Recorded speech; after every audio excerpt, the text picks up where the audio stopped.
everybody. Hi. Good afternoon. Two things for you at the top. I want to provide you with a brief update on where things stand with ongoing budget negotiations. The President's negotiating team has had productive discussions with the Speaker's team, and those discussions continue. You've heard all the congressional leaders make it clear that default is not an option. The President has said that, the Speaker has said that, and we want the American people to understand that as well. Preventing default is not a matter of debate. It's basically the responsibility of Congress. What is up for debate, though, is the budget. And that's what these discussions are about. Two very different fiscal visions for our country and our economy.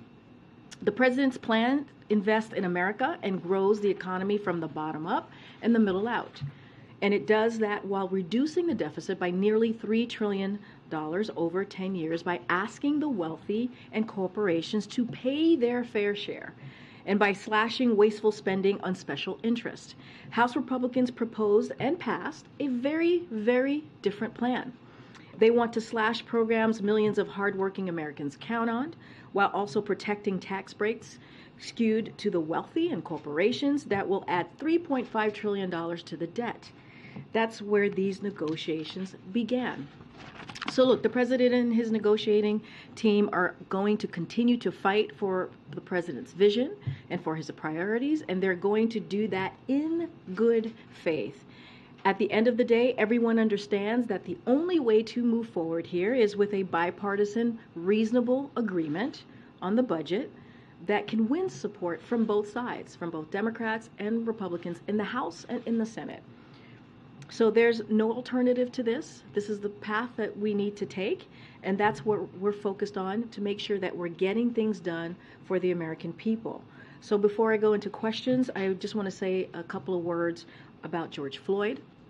Today, 3 years after the murder of George Floyd, President Biden paid tribute to George Floyd, his family, and advocates who have fought tirelessly for reform and accountability measures. This morning, the President also vetoed a congressional Republican-led disapproval resolution that would have nullified crucial police reforms, many enacted in the District of Columbia on an emergency basis in 2020 after George Floyd's murder, such as banning chokeholds, setting important restrictions on use of force and deadly force, improving access to body-worn camera recordings, and requiring officer training on de-escalation and use of force. The President has repeatedly said we have an obligation to make sure that all people, all Americans, are safe, and that public safety depends on public trust. It is a core policy of this administration to provide law enforcement the resources they need for effective accountability, community policing. And that's why last year the President signed an executive order on advancing effective accountability, accountable policing, and criminal justice practices to enhance public trust, public safety, which requires federal law enforcement agencies to do the following: ban chokeholds, restrict no-knock warrants, mandate the use of body-worn cameras, implement stronger use of force policies, provide de-escalation training, submit use of force data to the FBI's use of force data collection, submit officer misconduct records into a new national database, and restrict the transfer of military equipment to local enforcement agencies. The administration has made significant progress implementing these goals as detailed in a White House fact sheet issued just this morning. But we know that achieving comprehensive and lasting change at the state and local levels requires Congress to act. So today, once again, President Biden is urging Congress to pass meaningful reform legislation, including the George Floyd Justice and Policing Act. It is up to Congress to send this to his desk, and once they do, he will sign this law. Okay, with that, Josh, good to see you, my friend. Good to see you, Karine. Okay. How are you doing on the jet lag? A little better. A little better. How are you doing? I could be doing better. Jet lag is real, folks. So two questions, Yes. two subjects. First, given the status of the debt limit talks that you just outlined, should Congress and President Biden both be in D.C. this weekend?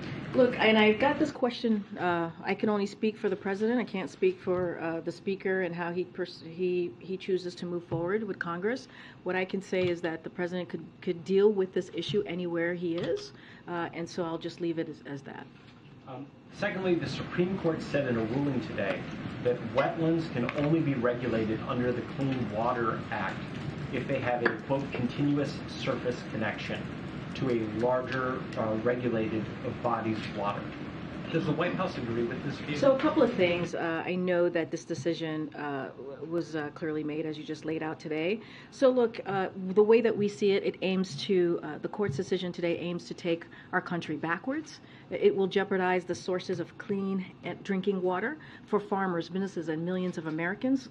Look, the Clean Water Act is the reason why America's lakes today are swimmable, why we can fish in our streams and rivers, and why safe drinking water comes out of our taps. So it was passed, as we all know, by a bipartisan majority in Congress back in 1972, and has since been used by Republican and Democratic administrations alike to protect our nation's land and water. So our legal team, as you can imagine, as you all know, is carefully reviewing the decision, and we'll have more to say on this soon. But know this, that President Biden will use every legal authority available to him to ensure Americans in every state have clean water, and so clean water, and it not just clean, but also certainly safe to drink. So that is going to be our priority. Go ahead. A couple questions on the debt ceiling. We're now just 7 days out from the Treasury's ex-date. What is the White House message to Americans who rely on payments from the government to pay their own bills? Should people be worried that they might not see a deposit next week for things like Social Security or their military paychecks? So our message continues to be and has been very clear, and as that we are standing. This is a president that's standing up against what Republicans themselves are saying is a hostage taking and threatening a default that would cause a recession, cost up to 8 million jobs, and increase costs for all Americans. That's what the president is fighting for. That's what we want to make sure Americans know. This is what we've been trying to do these past couple of weeks. And we're fighting against Republicans' extreme, devastating proposals that would slash, as you've heard me say, law enforcement, education, food assistance. All of these things are critical to American families who are just trying to make ends meet. So what the people should know, what the American people should know, that we are not taking any hostages here. Default is not an option. We want to reduce the deficit, which is why the president made sure to make that a priority in his March 9th budget that he released for fiscal year 2024, which is decreasing the deficit by an extra $3 trillion on top of what he has been able to do, $1.7 trillion in the first 2 years, again, a historic number. And we are negotiating with Republicans in good faith. And we, as I mentioned yesterday, and as the president mentioned on Sunday, we offered an additional cut to the spending of $1 trillion on top of the $3 trillion that we mentioned in our budget, the president's budget on March 9th, and on top of what we've been able to do the first 2 years. So that's our focus. We're fighting for the American people, and that's what we're going to continue to do. When Americans hear default is not an option, can they also hear a guarantee from the White House that the government will be able to deliver their deposits next week? We're going to do everything that we can to make sure that default is indeed not an option. And here's not just from us. We heard from all four leaders in this week, from Speaker McCarthy as well as the president, say that default is not an option. So that's what we're moving towards. Thanks, Karine. Has the president spoken with Speaker McCarthy since their meeting on Tuesday? I don't have a call to preview for you at this time. Okay. Well, why haven't they talked? The president is giving negotiators the space and the time to negotiate. We see their conversation as being productive. I can let you know, and some of you may already know this, they met virtually. The negotiators on both sides met virtually at 11:30 this morning, and we see this as a productive conversation, and it's moving forward in hopefully in the path where we would see a bipartisan, reasonable budget negotiation. As these negotiations have progressed, there have been some concerns from progressive lawmakers about what the White House might be willing to give. Today, Congressman Jamal Bowman told my colleague Manu Raju that we don't negotiate with terrorists globally. Why are we going to negotiate with the economic terrorists here that are the Republican Party? And he said he's very concerned that the president will give in to Republican demands for spending cuts. So what kind of assurances can you provide Congressman Bowman, perhaps Democrats across the country who are concerned that this White House is going to allow spending cuts, not just So a freeze. here's the thing. The president is fighting to protect clean energy manufacturing. He's fighting to protect health care. He's fighting to protect student debt relief and to lower costs for prescription drugs and save the government money. That is what the president is fighting for. That's what you saw in his March 9th budget, and that's what he's going to continue to do. He's fighting against proposals that take away health care and increasingly put people in poverty, American people in poverty. And so you saw this, the president said this on Sunday. He's not going to agree on a deal that protects a $30 billion tax break for big oil, which made $200 billion last year, while putting health care for 21 million people, 21 million Americans at risk by going after Medicaid. He's not going to agree to a deal that protects $200 billion in subsidies for big pharma. You heard us say that. And cuts over 100,000 school teachers and assistants and 30,000 law enforcement officers. We've been very clear about that. And so we have laid out what the president is fighting for, and he's going to continue to do that. What I'm not hearing here, though, is that you're not ruling out cutting spending beyond this current fiscal year. What I've said, and I've been very clear, we're just not going to read out, I'm not going to negotiate from here. I'm not going to read out conversations that we have from here. What I can say is lay out what the president said on Sunday. He's been very clear what he's fighting for: health care, right, clean energy, manufacturing.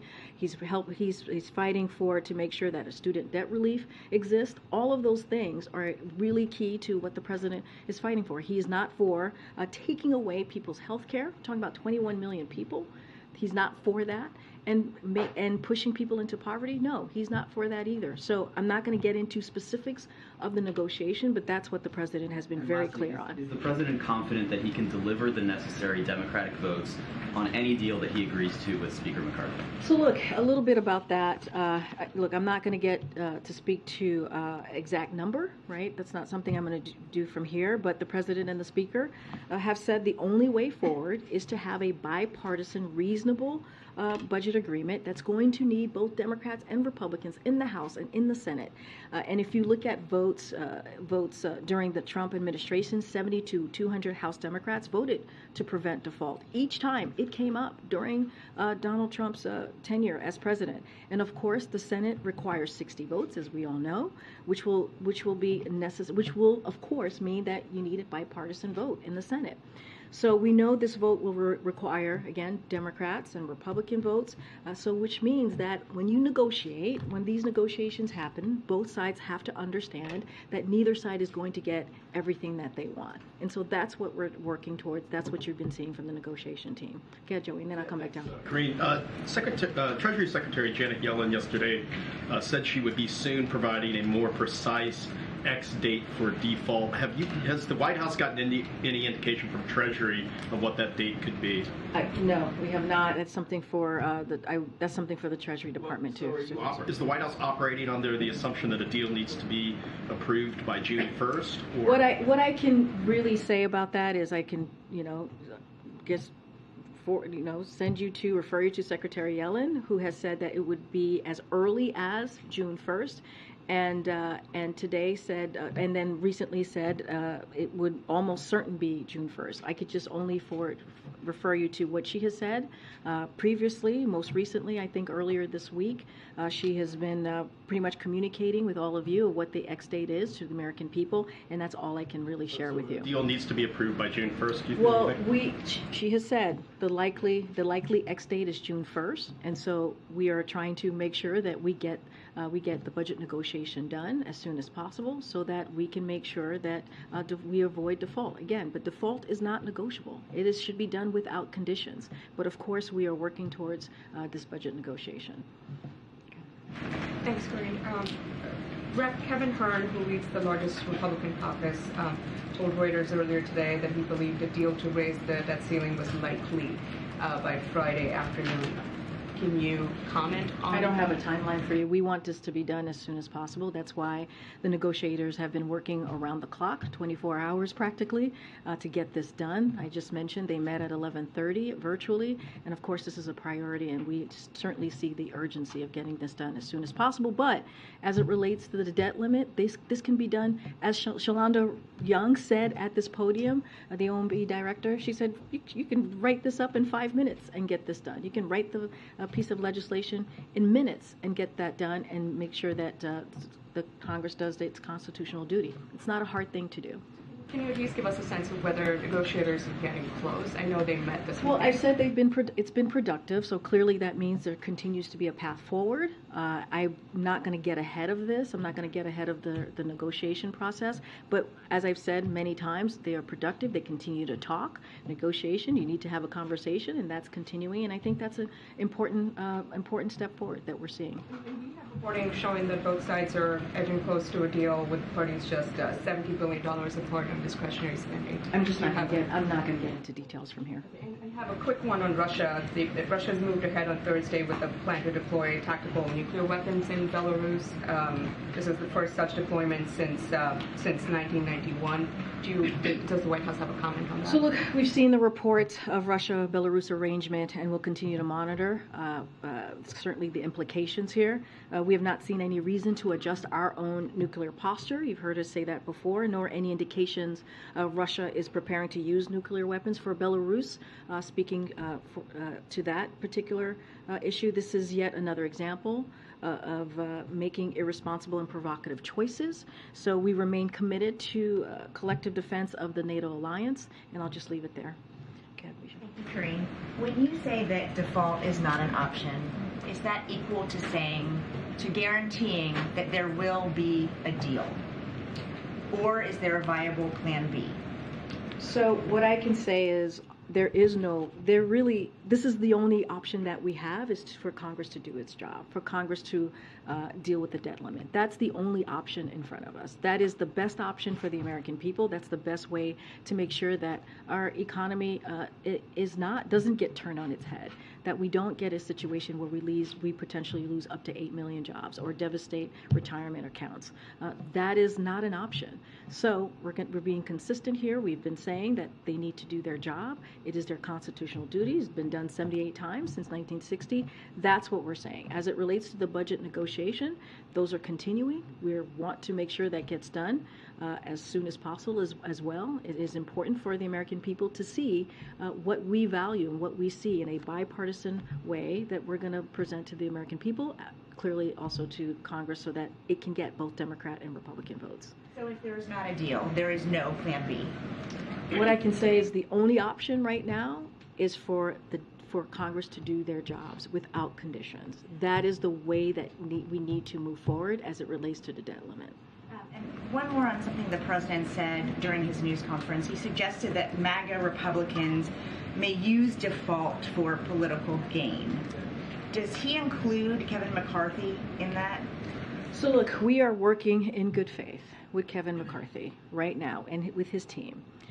And the hope is that continues, right? The good faith conversations to deal with the budget, to deal with the budget negotiations. So that is something that I would say as it relates. You heard me talk about specifically about what some House Republicans were saying yesterday, and what we wanted to make sure is that we laid out the facts. And that was coming from the House Freedom Caucus, and you heard them argue against preventing default and against negotiating for a bipartisan budget agreement that is actually in violation of what the Speaker has said he wanted and what the Speaker has said he's committed to. So we're going to flag that for all of you. We're going to flag that for the American people. But the Speaker was very clear last week. He said, actually this week, he said that when it comes to default, it's off the table. Thank you. Thanks, Karine. First of all, a housekeeping question. It's been a few days since we've heard from the president directly on the state of negotiations. I'm wondering if we might hear from him either in the Rose Garden here shortly or later today to offer an update on the... I would say stay tuned, my friend. Stay tuned. I'll consider that. To follow up on Weech's last question, the former president is in the area. He was spotted on... Which one? Former President Trump. Okay. There's a few formers out yes, there, there so are. you have to be clear. He was weekend here in the area, and a reporter from the New York Times covering the tournament spoke with him, and the former president showed, in fact, that he had recently spoken with Speaker McCarthy, said that they had a little quick talk, and he predicted that the debt talks were going to be, getting a deal would be harder than people were expecting. I wonder if the White House has a reaction to the fact that the current speaker is speaking to the former president at the time his team is talking to the current president. The speaker is allowed to speak to whoever he chooses and wants to speak to, so I'm not going to certainly dive into that or step on that. What I can speak to is what the speaker has said very publicly himself just this week, that default is off the table. We are continuing to have productive conversations. Negotiations continue. Again, I just mentioned how the two teams met this morning virtually at 11:30. That is a good sign. That is a good sign that those talks are certainly continuing. And look, we have said we think there's a path forward. There's a path forward to a bipartisan, reasonable budget agreement. And as long as both sides understand that no one is going to get everything that it wants, then we can get there. We can get there. This is about the American people. This is about American families, making sure that we are meeting their needs, and that should be the focus. So that's not an indication of bad faith if the speaker is either receiving or placing a call. Look, I don't know what the speaker said to the former president. I cannot speak to that. You would have to ask the speaker directly. What I can speak to is what we heard from the speaker directly, and what his team is doing. We are continuing to have these good faith conversations. That's what's important. The negotiations continue, and so I think that's what's important here. I cannot speak to a hearsay conversation that occurred. I just can't speak to that. And another topic, as I was following Twitter last night during the announcement of Ron DeSantis and his candidacy, it appeared that there were some members of the president's team who were doing the same and maybe enjoying a little bit of the glitches that appeared to be happening. I wonder if you have a reaction to that, but also to the fact that Elon Musk is offering this platform to a potential leading Republican candidate for the office. Would the president consider doing the same on that same platform? So look, I'm not going to speak to Twitter and their operation as a private company. Just not going to do that from here. As you know, we follow the law here. This is an administration that cares about the law and about certainly not using taxpayer money to campaign from here. That is something that we've been pretty consistent. And we've also, I just got questions from your colleagues about the president's policies and his agenda and how he sees moving forward, especially on the economy. And so, honestly, we just haven't had the time to take in any rapid, unscheduled assemblies, if you will. And so I'll just leave it at that. I think I'll just add, really, the president's focus is on middle-class Americans, is on working Americans, making sure that we deliver an economy that works for them, that doesn't leave them behind, that builds an economy from the bottom up, middle out. That's our focus. I know there's a gather Okay. Right now? The gather's happening right now? Oh, it's early. If it's possible to keep going after Okay, the gather. okay, we'll keep. The president's going to start speaking at 10. Okay, wow. Okay, go ahead, Nadia. Thank you, Karine. Do you worry that the spending cuts might affect Ukraine assistance in the long run? So, as you've heard us say many times before, the president has been clear that is going to continue to work with our allies and partners to support Ukraine as long as it takes. That is a commitment that we have to the Ukrainian people. You've heard that from the president, you've heard that from my NSC colleagues, and you certainly have heard that from me. So we have been gratified and pleased to see the bipartisanship, the bipartisan support for Ukraine from members of both parties in both the House and the Senate. And so, and we expect that to continue, and I'll leave it there for as it relates to the aid.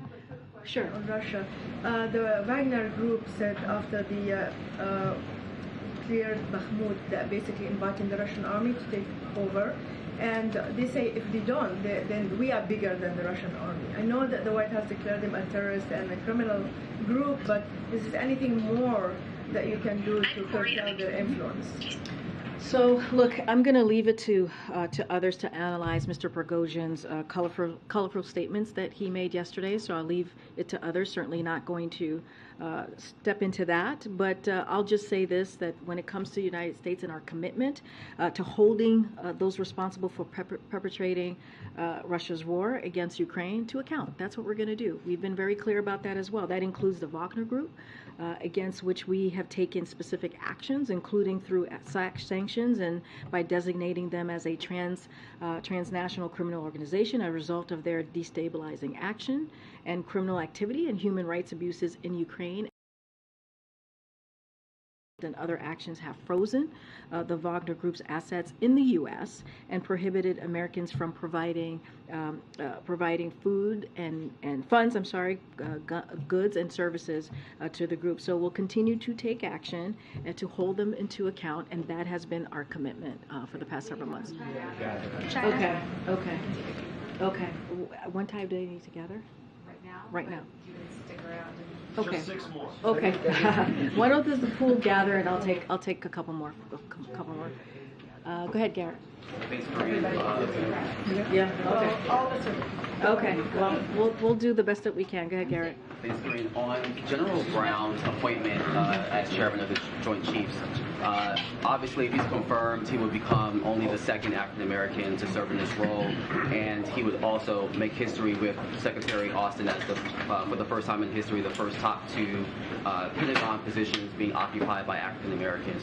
What significance does this hold for this White House? So look, let me just first say, and the president's going to speak to this in just a few moments. So certainly, I'm sure you'll take his response to this important appointment. But I want to recognize Chairman Milley's lifetime of service to our country. The President is immensely grateful to Chairman Milley, who has been a close and trusted advisor to President Biden over the past 2.5 years, and for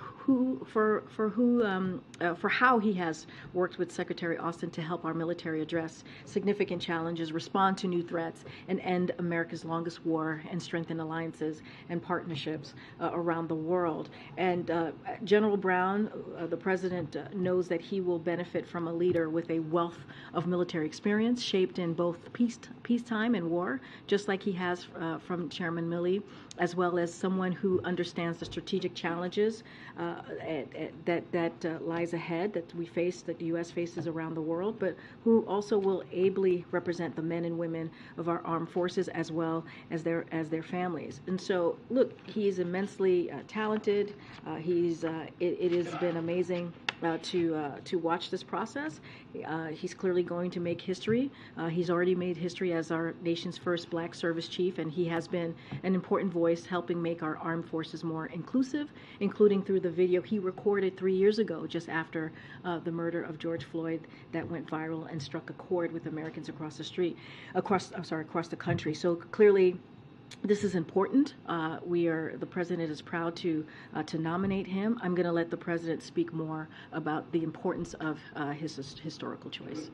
On the George Floyd anniversary, has the White House been in touch with the Floyd family, or maybe updating them on the implementation of the EO? No, it's a good question. We just don't have any calls to preview. As you know, the president has spoken and met with the family multiple times, and they were here recently at the White House just last year.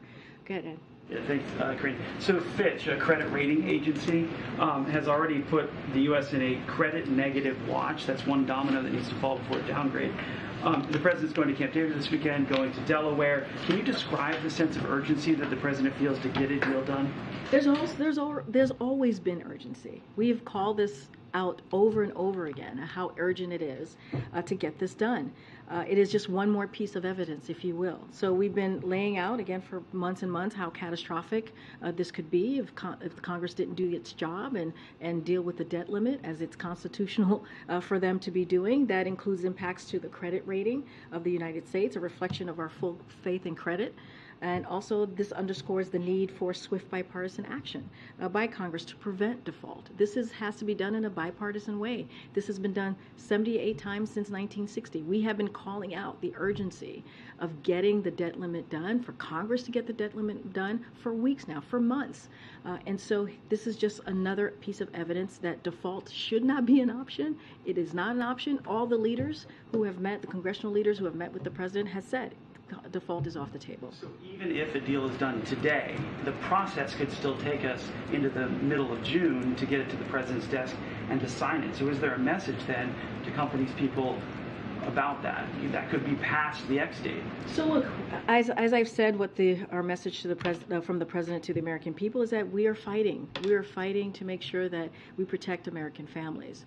We're fighting to make sure that we're continuing to build a economy from the bottom up, middle out. This is what we are fighting for. This is what the president is fighting for. We're going to continue to tell and continue to say what we've been saying for months, which is Congress needs to get this done. It needs to be done in a bipartisan way. It's been done again 78 times since 1960.